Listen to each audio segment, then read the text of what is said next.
Ci troviamo a Grotte, la troupe di TVA è voluta venire qui nella città di Grotte, un paesino di 5.000 abitanti in provincia di Agrigento, dove si vive in questo momento la morte del concittadino Vincenzo Licata. Il sindaco, che incontreremo tra poco, ha deciso di indire il lutto cittadino. Gli spettacoli estivi sono stati tutti rinviati. Ecco, vogliamo anche capire come la città di Grotte sta vivendo questo momento di lutto. Ci siamo recati presso la casa natia di Vincenzo Licata, stiamo vedendo tante persone, tanti amici che si apprestano a porgere le condoglianze, a stare vicino alla famiglia in un momento di lutto. Ecco, anche noi abbiamo voluto offrire la testimonianza della cognata Maniscalco Maria Rita e della sorella di Vincenzo, Antonella Licata. Bene, ci troviamo qui presso la casa materna di Vincenzo Licata, rispettiamo questo momento di lutto e la sorella e la cognata hanno voluto dedicarci ai nostri telespettatori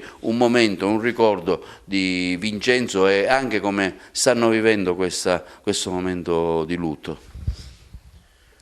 Triste, troppo triste. Voi avete preso la notizia così, diciamo, cos'è che vi trovavate qui a casa? Sì, eravamo a casa e sapevamo che era in giro per lavoro e quindi ci eravamo sentiti un paio d'ore prima. E poi quando abbiamo visto alla televisione questo disastro, siccome sapevamo che doveva passare di là,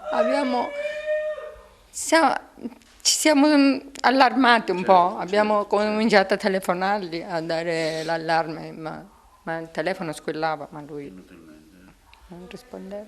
Signora, anche lei vuol dire qualcosa? Non ci sono parole per poter descrivere una tragedia così perché era una persona proprio. Comunque. Troppo speciale. Ecco, è andato via quando Vincenzo qui da Grotte? 30 anni fa. È 30 anni che viveva a Vicenza, ha lavorato alla posta, poi ha smesso per piacere suo, cioè non lo so, non gli piaceva lavorare lì e poi ha cominciato a lavorare per conto suo. Però i legami con la città, con la famiglia di Grotte erano sempre accesi e vivi? Sì, veniva sempre. Veniva spesso? Sì, molto spesso, prima che c'era mamma. Papà, tutto, poi che era successa un'altra disgrazia pure qua a casa nostra.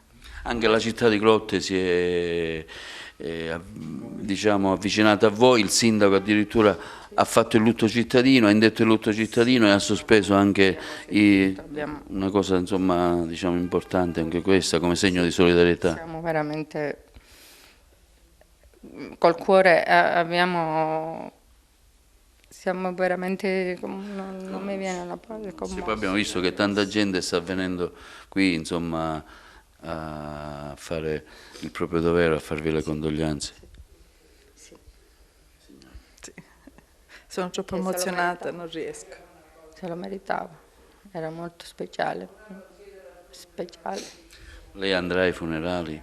No, lì no, è andato mio marito, mia sorella, mio cognato.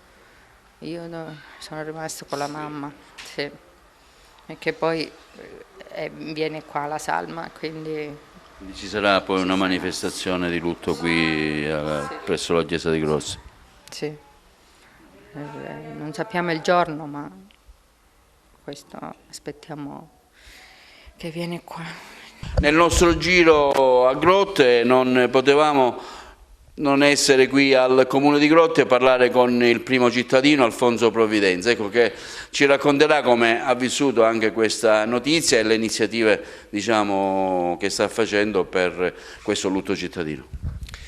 Ma purtroppo è avvenuto questo fatto veramente, come dire, difficile per la nostra cittadina. Abbiamo accolto con grande amarezza la notizia della morte di Vincenzo, soprattutto in un'occasione veramente così particolare, non ce l'aspettavamo e quindi è stato un duro colpo per tutta la cittadinanza. Io ho saputo il giorno di Ferragosto, immediatamente ci siamo attivati per quanto possibile, siamo stati il più vicino possibile, appunto per quanto possibile, Alla famiglia, per quanto riguarda le iniziative, abbiamo ritenuto doveroso, oltre che proclamare il lutto cittadino per il giorno 16, abbiamo sospeso tutte le iniziative che erano previste nell'ambito dell'estate grottese fino a lunedì, ma credo a questo punto fino a mercoledì, perché probabilmente la salma rientrerà a grotte martedì o mercoledì, ancora non ne siamo certi.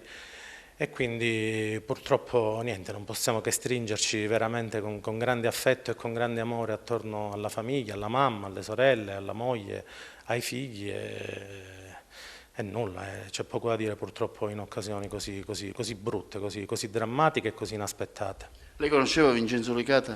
Io lo conoscevo non benissimo, devo dire la verità, perché lui era già via da tempo, ma tutti ne parlano, come dire, i miei amici, che sono anche suoi amici, ne parlano in maniera straordinaria, una grande persona per bene, una persona veramente, come dire, vicina alla gente, tutti che lo ricordano veramente con grandissimo affetto, una grande persona per bene, un bravo ragazzo, un grande lavoratore.